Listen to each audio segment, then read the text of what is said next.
আসসালামু আলাইকুম। বাংলা সাহিত্যের মধ্যযুগের রিভিশন ক্লাসে আপনাদের সবাইকে স্বাগতম।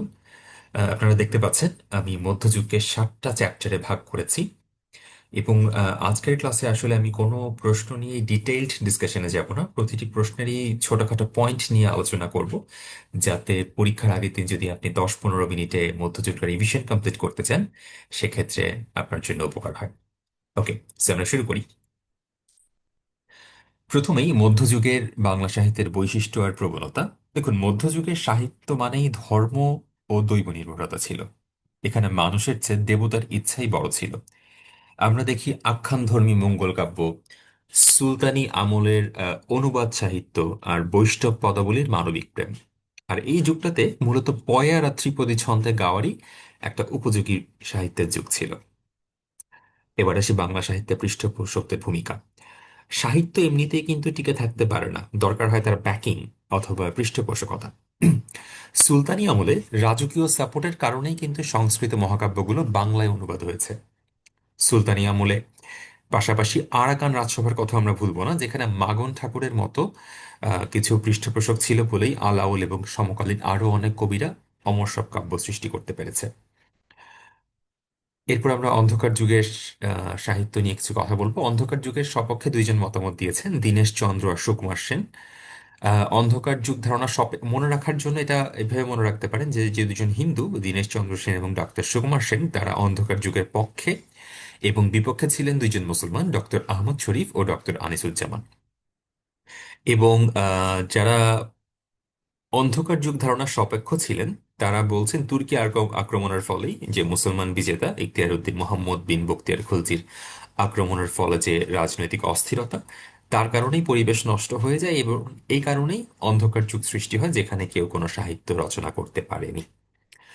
আর একজন বা দুই একজনের মতে, ডক্টর মোহাম্মদ শহীদুল্লাহর মতো, এটা ছিল একটা রূপান্তরের সময়, যার কারণে পরবর্তীতে আমরা একটা স্ট্রং সাহিত্যের নিদর্শন পাই। এরপর অন্ধকার যুগে যে একদমই সাহিত্য চর্চা হয়নি সে 150 বছরে বছরে, তাও কিন্তু না। সেই যুগে শূন্য পুরাণ, যেটা রামাই পণ্ডিত লিখেছে, শেখ শুভদয়া, যেটা হচ্ছে রাজা লক্ষণ সেনের সভাকবি হলায়ত মুসরুর লেখা, প্রাকৃত পঙ্গল, যেটা প্রাকৃত অপভ্রংশ ভাষায় লেখা, এবং ডাক খনার বচন, এই অন্ধকার যুগেই পাওয়া যায়। অধ্যায় 2-তে চলে আসছি আমরা। শ্রীকৃষ্ণ কাব্য কি কি আছে। শ্রীকৃষ্ণ কাব্যের গ্রামীণ জীবনের বেশ ভালো পরিচয় পাওয়া যায়। আহ তখন একটা গ্রাম বাংলার একদম রিয়েলিস্টিক একটা ছবি আমরা এখানে পাই। রাধার শাশুড়ি ননদের শাসন, মাথায় দই দুধের পসরা নিয়ে মথুরার হাটে যাওয়া, যাতায়াতের মাধ্যম হিসেবে নৌকার ব্যবহার, এই সবই হচ্ছে আসলে রিয়েলিস্টিক পিকচারটাই আমাদেরকে দেয়। আর এমনিতে তখনকার নারীদের সাজগোজ, যেমন শাড়ি, সিঁদুর, কাজলের কথাও কিন্তু এই জায়গাতে চমৎকার ভাবে আমরা দেখতে পাই। এবার শ্রীকৃষ্ণ কীর্তন কাব্যের পরিচয় আর বিষয়বস্তু। পরিচয় বললে আসলে আমরা বলি যে তারা আবিষ্কার করেছে কে, কোথা থেকে আবিষ্কার হয়েছে, কবে প্রকাশিত হয়েছে, এই কথাগুলোই বলা। এটা আপনারা পিলির সময় সবাই পড়েছেন। 1909 সালে বসন্ত রঞ্জন রায় এবং বাঁকুড়ার কাকিলা গ্রামে, এসব তথ্য আপনারা অলরেডি জানেন। এবং এটি 13টা খণ্ডে বিভক্ত আছে। বিষয়বস্তু হচ্ছে কৃষ্ণ এবং রাধার লৌকিক প্রেমলীলা, এবং এখানে বড়াই একজন মধ্যস্থকারী হিসেবে কাজ করে। তো এখানে ইন শর্ট তার স্টোরিটা বলা, এটা আসলে 13টা খণ্ড, 13টা নিয়ে চাইলে আলোচনা করা যায় আলাদা আলাদা ভাবে। তবে এত বড় প্রশ্ন আসলে আসবে না। সো আমরা শর্টকাট কিছু মনে রাখবো যে ফার্স্টে জন্ম হয়, আহ, প্রেম নিবেদন করে হচ্ছে পানের মাধ্যমে বা তাম্বুলের মাধ্যমে, রাধা প্রত্যাখ্যান করে। দেন মধুরার পথে যখন রাধা দই দুধ বিক্রি করতে যায়, তখন কৃষ্ণ হচ্ছে দান দাবি করে। আপনারা বুঝতে পারছেন এটার মানে কি। এবং যেমন কালীয় দমন এবং বংশী খণ্ডে কৃষ্ণ বাঁশির সুরে, কৃষ্ণের বাঁশির সুরে রাধা ব্যাকুল হয়ে যায়, এবং লাস্টে আসলে রাধা বিরহে পড়ে যায়, কারণ কৃষ্ণ তাকে ছেড়ে চলে যায়। এবং এই কাব্যে কৃষ্ণকে পরমাত্মা আর রাধাকে জীবাত্মা হিসেবে দেখানো হয়েছে। এবার আসি চণ্ডীদাস সমস্যা। চণ্ডীদাস আসলে কতজন, এটা একটা বড় বিতর্ক, এবং এটাকেই চণ্ডীদাস সমস্যা বলা হয়। সমস্যার সূত্রপাত এই যে 1909 সালে শ্রীকৃষ্ণ কীর্তন কাব্যের আবিষ্কারের সাথে সাথেই হয়, এবং চণ্ডীদাসের অস্তিত্ব কার কার পাওয়া যায়, বড়ু চণ্ডীদাস, দ্বিজ চণ্ডীদাস, দীন চণ্ডীদাস, এরকম বেশ কয়েকজন চণ্ডীদাসের অস্তিত্ব খুঁজে পাওয়া যায়। তবে এই যে চণ্ডীদাসদের যে সাহিত্য, তাদের মধ্যে কিছু পার্থক্য দেখা যায়। যেমন বড়ু চণ্ডীদাসের শ্রীকৃষ্ণ কীর্তন কাব্যে দেখা যায় লৌকিক আর দৈহিক সম্ভোগের বর্ণনা। আর পদাবলীর যে চণ্ডীদাস, তার মধ্যে কিন্তু আধ্যাত্মিক আরতি এবং সবার উপর মানুষ সত্য, মানে মানব ধর্মের সুপ্রিমেসি, এটা বেশি দেখা যায়। আর কিছু কিছু পণ্ডিতদের মতে চণ্ডীদাস ছিল একজনই। আবার ডক্টর মোহাম্মদ শহীদুল্লাহ মনে করতেন বড়ু চণ্ডীদাস একজন এবং বাকিরা হচ্ছে অন্য মানুষ। অলরাইট। বড়ু চণ্ডীদাসের পরিচয় জানতে চাওয়া হচ্ছে 29তম বিসিএস এর অনেক বছর আগের প্রশ্ন, এবং সেখানে শ্রীকৃষ্ণ কীর্তন কাব্যের কথা অবশ্যই মেনশন করতে হবে। এবং তার প্রকৃত নাম অনন্ত। তার পিতার নাম মনে রাখতে না পারলে নাই, এটা না লিখলেও আহামরি প্রবলেম নাই। এবং তার ধর্মীয় বিশ্বাসটা মনে রাখার লাগবে, তিনি দেবী বাসুলীর একান্ত উপাসক ছিল এবং তাকে মানবতাবাদের কবি বলা হয়। এই লাইনটা আপনারা সবাই শুনেছেন, সবার উপর মানুষ সত্য, তাহার উপর নাই। এরপর চলে আসছি আমরা মঙ্গল কাব্যে। মঙ্গল কাব্যের একটা অন্যতম শাখা মনসা মঙ্গল, এবং কানা হরিদত্ত তার আদি কবি, বিজয়গুপ্ত তার শ্রেষ্ঠ কবি। তো মনসা মঙ্গল কাব্যে বেহুলা চরিত্রটা খুবই ইম্পর্টেন্ট। আপনারা অলরেডি হয়তো কাহিনী জানেন যে কিভাবে সে তার স্বামীর প্রাণ ভিক্ষা নিয়ে আসে। তো তার বৈশিষ্ট্য যদি লিখতে বলা হয়, আমরা সেখানে আদর্শ নারীত্ব, প্রতিভক্তির কথা বলবো। অদম্য সংকল্প, সে তার সংকল্প দিয়েই দেবতাদের থেকে তার স্বামীর প্রাণ ছিনিয়ে আনে, এবং এতে তার বুদ্ধিমত্তার প্রয়োগ ঘটে বিভিন্নভাবে। এবং সে একজন উদার মানুষ, নিজের সুখের চেয়েও অপরের কল্যাণকে বেশি প্রাধান্য দিয়েছে। তাই বলে উদার বলে যে সংগ্রামী না, তা না। সে তার সংগ্রামও করেছে, সংগ্রামের মাধ্যমেই সে এত দূরের রাস্তা পাড়ি দিয়েছে, এবং বাঙালি সংস্কৃতি তার মধ্যেই আমরা দেখতে পাই। ভারতচন্দ্র রায় গুণাগর, ভারতচন্দ্র রায় গুণাকারকে আসলে যুগসন্ধিক্ষণের কবিতাকে প্রপারলি বলা যায় না, এটা আসলে ঈশ্বরচন্দ্র গুপ্ত। তবে ঈশ্বরচন্দ্র গুপ্তের ইমিডিয়েটলি আগেই ছিলেন ভারতচন্দ্র রায় গুণাকার। তিনি অন্নদামঙ্গল লিখেছেন। মধ্যযুগের অন্যতম শ্রেষ্ঠ একটা সাহিত্য এটি। এবং অন্যান্য যেসব মঙ্গল কাব্য, সেগুলো কয়েকজন মিলে লিখলেও এই অন্নদামঙ্গল কিন্তু ভারতচন্দ্র রায় একাই লিখেছেন, যেখানে তিনি নাগরিক চেতনার প্রতিফলন ঘটিয়েছেন। এবং সেখানের অনন্য সুন্দর শব্দশৈলী দেখা যায় তার অন্নদামঙ্গল কাব্যে। সেখানে একটা সামারি: মনসামঙ্গলের আদিকবি কানা হরিদত্ত, শ্রেষ্ঠ কবি বিজয়গুপ্ত। চণ্ডীমঙ্গলের আদিকবি মানিক দত্ত, শ্রেষ্ঠ মুকুন্দরাম চক্রবর্তী, যাকে কবি কঙ্কন উপাধি দেয়া হয়েছিল।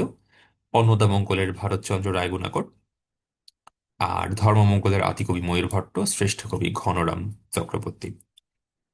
আমাদের ফোর্থ চ্যাপ্টার বৈষ্ণব পদাবলীতে আমরা চলে আসছি। বৈষ্ণব পদাবলীর বিষয়বস্তু, মূল বিষয়বস্তু হচ্ছে রাধা কৃষ্ণের প্রেমলীলা। তবে এটা কিন্তু নর্মাল প্রেম না, এটা হচ্ছে পরমাত্মার জীবাত্মার প্রেম। এবং সেখানে রচনা কৌশলে কিছু পয়েন্ট মনে রাখতে পারি আমরা। এখানে ব্রজবুলি ভাষা ব্যবহার করা হয়েছে, এখানে মধুর রস ব্যবহার করা হয়েছে, উপমা রূপক অনুপ্রাসের প্রয়োগ ঘটানো হয়েছে। এবং ভণিতা বলতে পদের শেষে কবির নিজের নাম ব্যবহার করতে, যেটাকে আমরা ভণিতা বলছি। মানে এখানে হচ্ছে কবির নিজের মত। একটা ফার্স্টে সাহিত্যের গল্প, দেন তার নিজের মত, এটাকে সারাংশ বলতে পারি বা নোট বলতে পারি আমরা। বাংলা সাহিত্যে শ্রী চৈতন্যদেবের ভূমিকা। শ্রী চৈতন্যদেব কিন্তু নিজে একটি লাইনও লেখেনি, কিন্তু স্টিল বাংলা সাহিত্যে তার ভূমিকা ছিল ব্যাপক। তার কারণে জীবনী সাহিত্যের উদ্ভব ঘটে। বৃন্দাবন দাশের চৈতন্য ভাগবত, পদাবলিতে তার মাধ্যমে প্রাণের সঞ্চার ঘটে। তিনি ভাষার আধুনিকায়নের তার কারণে ঘটে, এবং সামাজিক সম্প্রীতি। তিনি যেহেতু জাতিভেদ মানতেন না, হিন্দু মুসলিম নির্বিশেষে অনেকেই কিন্তু তার ভক্ত ছিল। এবার আসি বিদ্যাপতি। মিথিলার কবি বিদ্যাপতি ব্রজবুলি ভাষায় মূলত লিখতেন। বাংলা সাহিত্যে তার বিশেষ অবদান। রাজভাষায়, রাজসভাতে তিনি আহ, মার্জিত রুচি পাণ্ডিত্যের ছাপ রাখতেন। রূপ ও রসের কবি। তার রচনাতে মনস্তাত্ত্বিক গভীরতার ছাপ থাকতো, এবং তিনি অলংকারের সার্থক প্রয়োগ করেছিলেন। তো বিদ্যাপতির সাথে চলে আসে ব্রজবুলি জিনিসটা কি। ব্রজবুলি হচ্ছে একটা ভাষা, তবে এটা একটা কৃত্রিম কাব্য ভাষা। উৎপত্তি হচ্ছে মিথিলার কবি বিদ্যাপতির মাধ্যমে, এবং পরবর্তীতে বিকাশ ঘটে অন্যান্য কবিদের মাধ্যমে, তারাও বিদ্যাপতিকে অনুকরণ করে সামনে আগান। এবং এটি অত্যন্ত শ্রুতিমধুর, এবং এখানে স্বরবর্ণের ব্যবহার অনেক বেশি।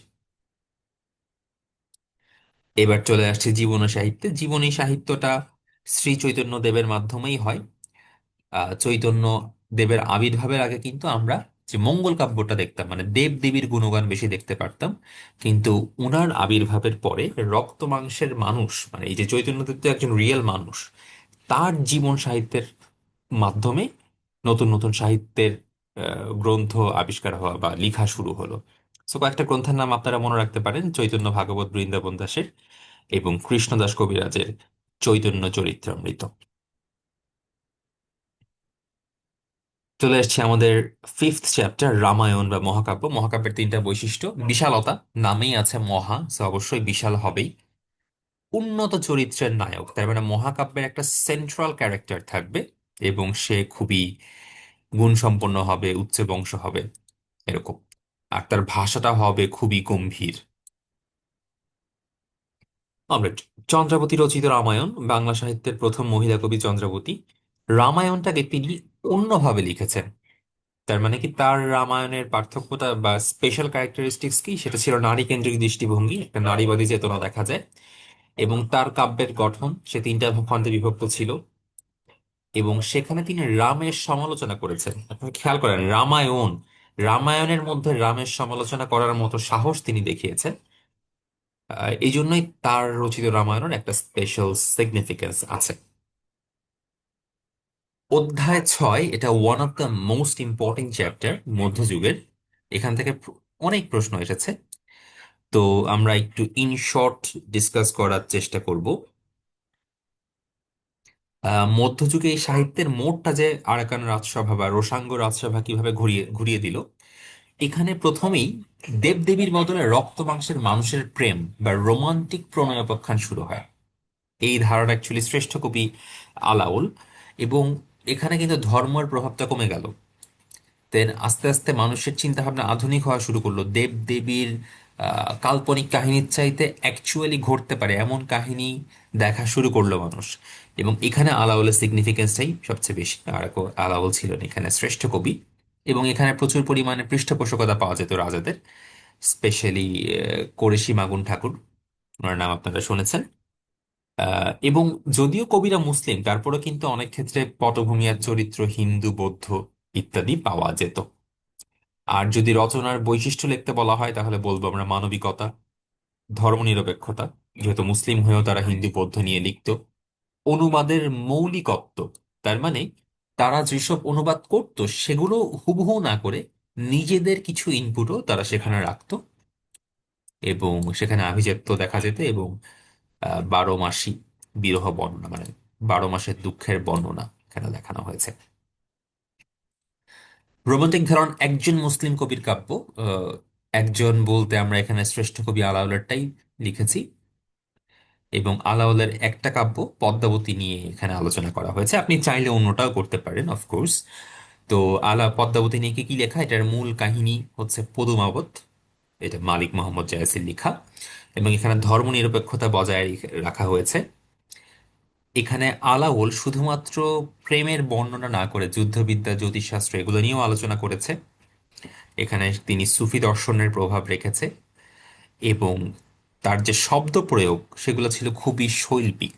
এজন্যই তাকে রোমান্টিক ধারার অপ্রতিদ্বন্দ্বী কবি বলা হয়।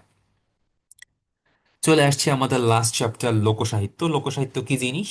যেগুলা লিখা থাকে না, মানুষের মুখে ইউজুয়ালি প্রচলিত থাকে।